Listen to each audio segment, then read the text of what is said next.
The words came from my father's mouth like weather talk. Calm, casual, final.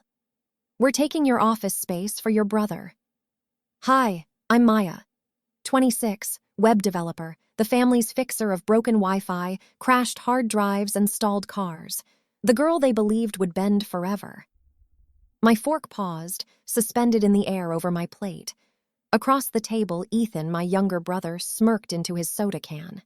Mom added, "His followers need a proper backdrop, honey, for his streaming." All 38 of them.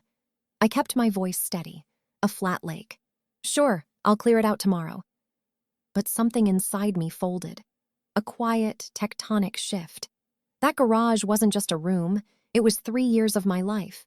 60-hour weeks breathed into its dusty air. Every client invoice that paid a mortgage bill, every line of code written past 2 a.m., and every dream scribbled on a whiteboard, all dismissed between bites of meatloaf. I stared at my plate, mastering my breath. No anger, no scene, just a fundamental change in gravity. They waited for my argument, my eventual weary acquiescence. They thought I'd move to the basement. They didn't see the door opening behind me. I was already choosing another address. People think the garage was just 4 walls. It wasn't. It was the only place in that house where I existed as myself, unedited. But this story didn't start at that dinner table. It started years earlier, a slow drip of inequity that wore a canyon in my spirit. At 16, I saved for 8 months from a cafe job to buy a refurbished laptop. That same week, Ethan got a brand new iPhone because all the kids have one. In college, I worked 2 campus jobs. Ethan failed out of community college, twice. My parents blamed uninspiring professors, never his effort. Last winter, when the furnace died, I covered the $2,700 repair. They called me a blessing, then forgot. When Dad's transmission blew, I paid the $1,800. "I'll get you back when things ease up," he'd said. He never did. I told myself it was family. I told myself they needed me. But the simpler, colder truth was this. I was the child expected to hold the roof up. Ethan was the child expected to shine beneath it. By the time Dad said, "We're taking your office," he wasn't just claiming a room. He was confirming my deepest, quietest fear. My needs were negotiable. Ethan's were law. And once you see that truth, you cannot unsee it. The morning after that dinner, I sat in my car, hands cold on the steering wheel. Bay Area rent was a nightmare, but so was staying. Staying meant my soul, pixel by pixel, being compressed into nothing. I opened a rental app. A studio in Oakland, 500 square feet, ancient kitchen, decent light. Just enough room for my desk and my peace. First, last, and deposit. $5,500 total. I had $8,000 saved. Not enough for comfort, but enough for freedom.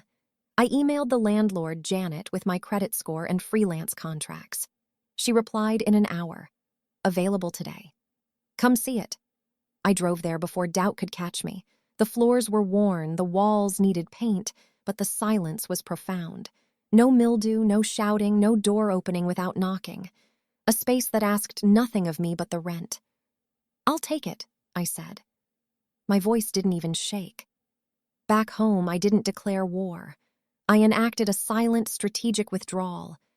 I changed my behavior in tiny, seismic adjustments. On Tuesday, I bought only milk and bread, not the usual $200 grocery haul. Mom blinked at the sparse bag. "Budgets are tight," I said, and walked away. When the Wi-Fi dropped, I didn't reset the router. When Dad yelled about the printer, I was suddenly unavailable. When Ethan asked for a ride, I sipped my coffee.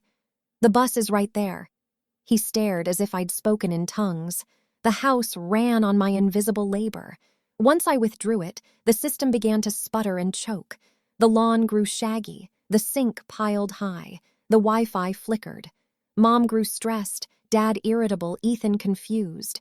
I, meanwhile, became lighter. At night, I moved my valuables to the studio, a few boxes at a time.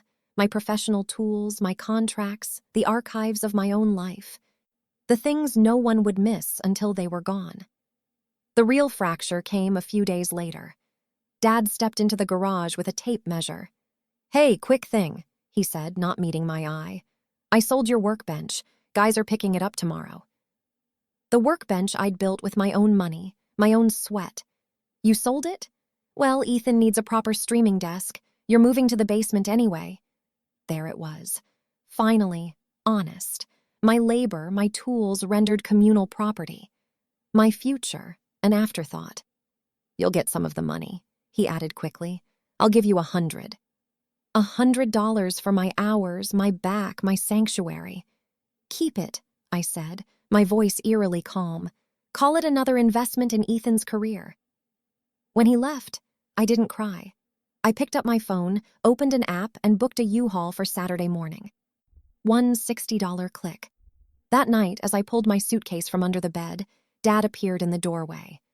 "What's going on, Maya?" "I'm moving out. Tomorrow." "Moving where? Why didn't you tell us?" "I signed the lease last week. I'm telling you now." "This is ridiculous," he snapped, frustration boiling over. "You're overreacting. We're family. You have space in the basement." Family as a leash, basement as gratitude. I walked past him to the kitchen, pulled a sheet of paper from the printer, and grabbed a marker. In bold strokes, I wrote, "Maya's contributions, last 12 months. I itemized it all. Rent and utilities, approximately $12,000. Groceries, approximately $5,000. Repairs and tech support, approximately $7,000. Total, $24,800. Underneath, I added a final line. Ethan's contributions, $0. Attitude, priceless. I slapped the paper on the fridge. Mom walked in, read it, went pale. "It hasn't been that much," she whispered. "Check my bank statements. I kept every receipt." Dad read it twice, the color draining from his face. "The furnace wasn't that expensive," he tried weakly. $2,700, I replied. "You promised to pay me back when things eased up." I took a breath. "I'm not here to fight about money. I'm just done pretending this is fair." "What about the internet?" Mom asked, voice trembling. "Your brother needs it for his channel." "I canceled it yesterday. My name comes off all the utilities Monday." A stunned silence filled the kitchen, cold and heavy. No Wi-Fi, no streaming. Saturday morning, the U-Haul filled the driveway. I carried my remaining boxes past them, steady, finished, already gone. Mom cried. Dad levied accusations. Ethan clutched his useless ring light, adrift. I didn't shout. I didn't list every slight. I just shut the truck door, turned the key, and pulled away. In the side mirror, they looked suddenly profoundly small, a house of people who now had to meet their own bills. The first week in my studio was shockingly, beautifully quiet. No, Maya, the Wi-Fi's down. No, can you look at my car? Just my desk by the window, my contracts, my coffee, my life. On day 2, a text from Mom. "The internet isn't working. Did you really cancel it?" I watched the typing bubbles appear, then disappear. For once, silence felt like a complete sentence. Day 3, a call from Dad. "The hot water heater is making a noise." "YouTube has tutorials," I said. "Welcome to home ownership." Then, on day 10, the real call came. His voice was tight. "The furnace quit. It's freezing. We don't have the money for a repairman." Of course they didn't. Their emergency fund had always been me. "What's the error code on the panel?" I asked, slipping into fixer mode from pure habit. He read it off. I pulled up the manual on my laptop. "It's the igniter. Parts about $95. Labor will cost you triple." He went straight to the old script. "Can't you just come fix it?" I looked around my warm, paid-for apartment, my name on every bill, my work on my own walls. A line had been drawn, not in anger, but in necessity. "I can," I said, "but there are conditions." He went quiet. "Conditions?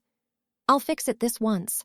After that, we sit down as a family. We open the books. Real budget, real responsibilities. And Ethan starts contributing. A job, rent, chores." A long pause.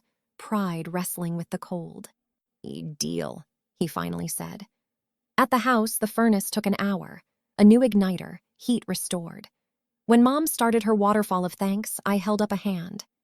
Kitchen table. Now, bring your bills. We spread everything out. Mortgage, utilities, groceries, the myriad streaming subscriptions. This is what it actually costs to live here, I said. This is the gap I've been filling. Ethan rolled his eyes. This is so dramatic. This is math, I replied, turning to him. You start paying $250 a month in rent. You get a job within 4 weeks, a real one. You mow the lawn. You learn basic repairs with Dad. That's not fair. I don't have money.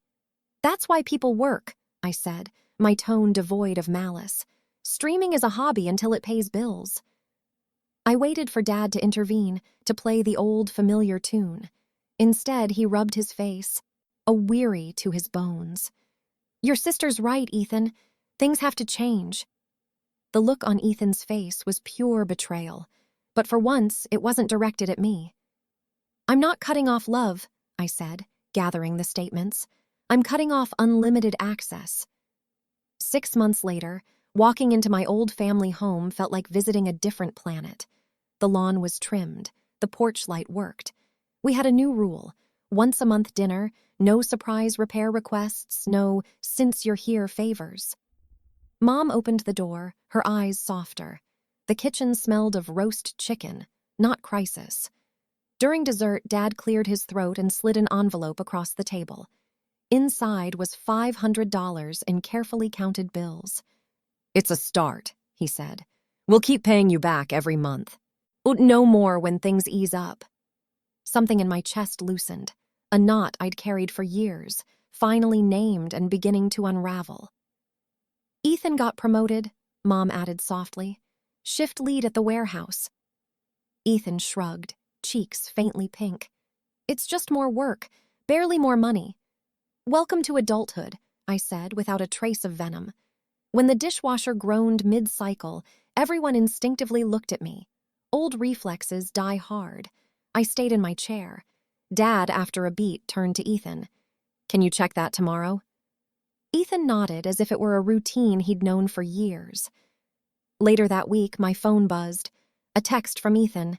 Got a bonus. Sent $300 for the bike. I was a dick. Sorry. The notification from my bank appeared instantly. It wasn't the amount. It was the accountability, the unasked-for acknowledgement. I still keep my boundaries. I don't lend money. I don't rush to rescue. I visit as a daughter now, not as infrastructure. I learned that sometimes the kindest thing you can do is walk away, not to punish, but to stop protecting people from the consequences of their own lives. Leaving didn't end my family. It ended their habit of living on my back. And in that space, something new, something more honest, finally had room to grow.